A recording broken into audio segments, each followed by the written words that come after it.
Most investors are giving free money away to HMRC without even realizing. It's called the bed and breakfast fast rule, and I will break it down for you guys today. Right, let me explain to you what you've probably heard from other YouTubers. How most people explain it is if you buy, let's say this is Bitcoin. Let's say if you buy, right, so it's all the way down here, it peaks. Let's say you buy here, buy. And then you bought right at the peak, and then it goes all the way back down to here. You've held this whole time, and you've got, let's say it's a 50% loss. Most people, well, what you might have heard on TikTok is if they say, you bought here, you've got a 50% loss, let's say you lost £1,000. Theoretically, you can sell it, purchase it back immediately, and then that transaction comes up as a £1,000 loss, 50% loss. Then you can take that off your capital gains. So I'll write it down to help visually. So you bought there, sold here, lost £1,000. 1, 2, 3, and then you can, so £1,000. People go, oh, you can take that off of your, I'll explain later why this is sort of wrong, it's right and wrong.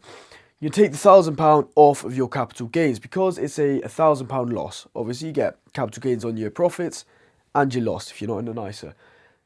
Well, Bitcoin, not in an ISA, but a £1,000 capital gains loss.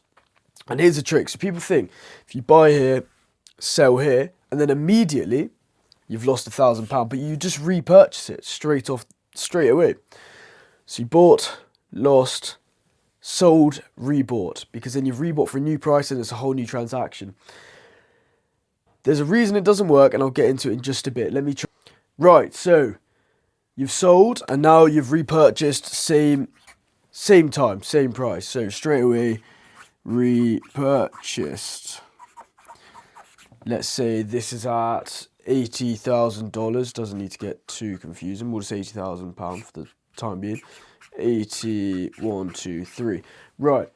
You've repurchased. Now you've got two separate transactions. So you bought the sold. So you've lost £1,000. So transaction 1 lost £1,000. Let me swap pen. Not doing too well.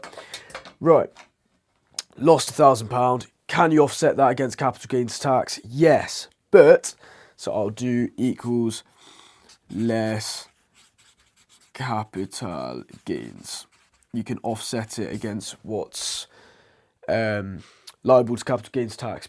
The reason it doesn't work is because if I'm a long-term Bitcoin holder, every time it goes down 10%, I can sell it, repurchase it, and take that 10% loss and put it against my capital gains tax. So what the UK have implemented to prevent this is putting a 30-day rule. So if you sold on April the 1st and you rebought within 30 days, then you cannot substitute this off your capital gains tax. However, anything after the 30 days, you can. So if I sold on April 1st and I waited 31 days, as I was saying, if you wait 31 days from when you sold to when you repurchased, this is able to be taken off your capital gains. So maybe write down the dates of when you buy and when you sell online assets like crypto, like stocks. Make sure you do talk with an accountant or a financial advisor before you implement this into your tax forms. Hopefully it helped. Thank you for watching.